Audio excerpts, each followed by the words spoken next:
आप सभी को नमस्कार। आप देख रहे हैं आपका अपना YouTube चैनल टीचर L2। आज के सेशन में हम प्रवाह हिंदी कार्य पुस्तिका कक्षा 6-7 के कार्यपत्रक संख्या 17 से लेकर 20 तक को हल करेंगे। चलते हैं कार्यपत्रक संख्या 17। पहला प्रश्न है, दिए गए शब्द जाल में से संज्ञा शब्द ढूंढकर संज्ञा शब्दों का वाक्यों में प्रयोग कीजिए। हमें पहली दी गई है, पहली में से संज्ञा शब्दों को ढूंढना है, उन्हें लिखना है और उनका वाक्य में प्रयोग करना है। आगरा के पेठे प्रसिद्ध है। बैल एक मेहनती पशु है। गधा एक पालतू पशु है। शेर जंगल का राजा है। सलगम एक सब्जी है। मछली पानी में तैरती है। जग पानी पीने के काम में आता है। प्रश्न संख्या 2, दिए गए संज्ञा शब्दों से वाक्यों को पूरा कीजिए। यमुना के किनारे दिल्ली बसा हुआ है। नर्मदा और गोदावरी भारत की नदियां हैं। डल झील श्रीनगर में है। भारत की राजधानी दिल्ली है। प्रश्न संख्या 3, जातिवाचक संज्ञाओं में से सही संज्ञा शब्द चुनकर नीचे लिखे वाक्यों को पूरा कीजिए। जंगल का सबसे बड़ा पशु हाथी है। लकड़ी वृक्ष से प्राप्त होती है। कोलकाता भारत का प्रसिद्ध शहर है। किसान खेत में हल चला रहा है। प्रश्न संख्या 4, समूहवाचक संज्ञाओं को चुनकर वाक्य पूरा कीजिए। मधुमक्खियों का छत्ता सहतूत के पेड़ पर लटका हुआ था। ऊंटों का दल मेले की शोभा बढ़ा रहा था। पहाड़ों की श्रृंखला दूधिया चांदनी में नहा रही थी। डाकुओं का काफिला अस्त्र शस्त्र के साथ घोड़ों पर सवार था। कार्यपत्रक संख्या 18 का पहला प्रश्न है, निम्नलिखित शब्दों के लिंग बताइए। हमें शब्द दिए गए हैं, उनके लिंग बताने हैं कि वो पुल्लिंग में है या स्त्रीलिंग में है। सम्राट पुल्लिंग, नानी स्त्रीलिंग, कौवा पुल्लिंग, नदी स्त्रीलिंग, कविता स्त्रीलिंग, सोमवार पुल्लिंग, हाथी पुल्लिंग, हिमालय पुल्लिंग, मोहिनी स्त्रीलिंग और कोयल स्त्रीलिंग। प्रश्न संख्या 2, रेखांकित शब्दों के लिंग परिवर्तन कर रिक्त स्थानों को पूरा कीजिए।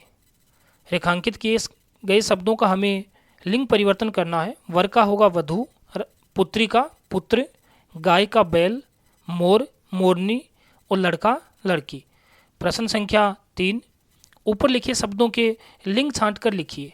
ऊपर शब्द दिए गए हैं जो कि स्त्रीलिंग और पुल्लिंग दोनों में है। हमें नीचे जहाँ पर पुरुष का चित्र है वहाँ पर पुल्लिंग शब्दों को लिखना है और जहाँ पर महिला का चित्र है वहाँ स्त्रीलिंग शब्दों को लिखना है। पेन, घर, पेड़, बकरा और कार्यपत्रक पुल्लिंग शब्द है, जबकि टेबुल, किताब, गाय, केली और राह स्त्रीलिंग शब्द है। कार्यपत्रक संख्या 19 का पहला प्रश्न है, सामने दिए गए अर्थ से मुहावरों का मेल कीजिए। हमें एक तरफ मुहावरे दिए गए हैं और दूसरी तरफ उनके अर्थ दिए गए हैं। सही मुहावरे के साथ सही अर्थ का मेल करना है। अंधे की लकड़ी एकमात्र सहारा। नाक में दम करना परेशान करना। कमर कसना तैयार होना। कान पर जू न रेंगना किसी बात का असर न होना। पीठ दिखाना कायरता दिखाना। प्रश्न संख्या 2, नीचे लिखे वाक्यों को कोष्टक में दिए गए शब्दों में से चयन कर पूरा कीजिए। अकल बढ़िया भैंस, कुत्ते की दुम टेढ़ी, भैंस के आगे बीन बजाना, ऊंट के मुंह में जीरा, बंदर क्या जाने अदरक का स्वाद। प्रश्न संख्या 3, मुहावरों का अर्थ लिखते हुए वाक्यों में प्रयोग कीजिए। जैसा कि पहला दिया गया है, टूट पड़ना, वह लड्डू देखते ही टूट पड़ा। अगला मुहावरा है खिल उठना, जिसका अर्थ होता है प्रसन्न होना। वाक्य में प्रयोग किया, बच्चों को देख अध्यापक खिल उठते हैं। ठान लेना अर्थ होता है निश्चय करना, मैंने जल्दी उठने को ठान लिया है। दंग रह जाना अर्थ होता है आश्चर्यचकित होना। कविता के प्रथम स्थान आने पर सभी दंग रह गए। अंतिम मुहावरा है मुँह ताकना, दूसरों पर आश्रित होना। वाक्य में प्रयोग किया, बुढ़ापे में लोग दूसरों का मुँह ताकते हैं। कार्यपत्रक संख्या 20 प्रश्न है, नीचे लिखी कविता को पढ़कर पूछे गए प्रश्नों के उत्तर देने हैं। कविता को पढ़ना है और पूछे गए प्रश्नों के उत्तर देने हैं।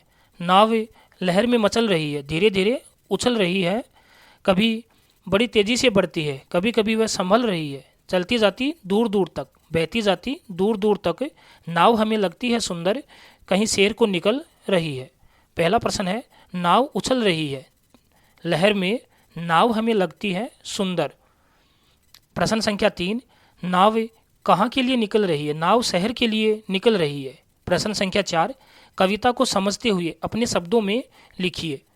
नाव समुद्र में लहरों के साथ साथ खेलते हुए तेज गति से बल खाती हुई व संभलती हुई दूर तक शहर को निकल रही है, जो हमें बहुत सुंदर लगती है। प्रश्न संख्या 5 है, विलोम शब्द लिखने हैं। पास पास का उल्टा होगा दूर दूर, बड़ी बड़ी, छोटी छोटी, धीरे धीरे, तेज तेज, सुंदर, कुरूप। कभी कभी का होगा हमेशा, और चलते चलते का विलोम शब्द होगा रुकते रुकते।